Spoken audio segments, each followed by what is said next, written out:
Hello busy people. ఆషాఢ మాసం వచ్చిందంటే గోరింతాకు ఎవరు పెట్టుకోరు చెప్పండి. ఇంకా ఆషాఢ మాసం అని మా మమ్మీ కూడా గోరింతాకు తీసుకురమ్మన్నారు. ఇది తెంపి ఇంకా సెపరేట్ చేసుకున్నాం ఇందులో కాళ్ళన్నీని. సో ఇలా క్లీన్ చేసేసుకుని అందులో మిక్సీలో గోరింతాకు, కొద్దిగా చింతపండు, టీ పొడి ఆప్షనల్ అండి, కొద్దిగా వాటర్ వేసుకుని మిక్సీ పట్టేసుకోవాలి. పేస్ట్ అయిపోయిన తర్వాత మనం హ్యాండ్స్కి పెట్టుకోవడమే. ఇది చాలామంది హెయిర్కి కూడా పెట్టుకుంటారు. ఇందులో చాలా హెల్త్ బెనిఫిట్స్ అనేవి ఉన్నాయి. సో బాడీలో బ్లడ్ అంతా బాగా సర్క్యులేట్ అవుతుందండి. బాడీలో ఇంకా హీట్ అంతా బయటకు వచ్చేస్తుంది.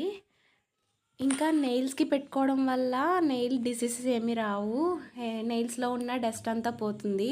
చాలామంది నెయిల్స్కి పెట్టుకోరు, ఇంకా ఫ్యాషన్ అనుకుంటారు, ఏమనుకుంటారు, నెయిల్స్కి పెట్టుకోరు. మాకు ఎలా అయితే పేస్ట్ అయిపోయింది. సో ఇలా పెట్టేసుకున్నాము. బాగా పండిందండి. ఎంత బాగా పండిందో లాస్ట్ని ఇలా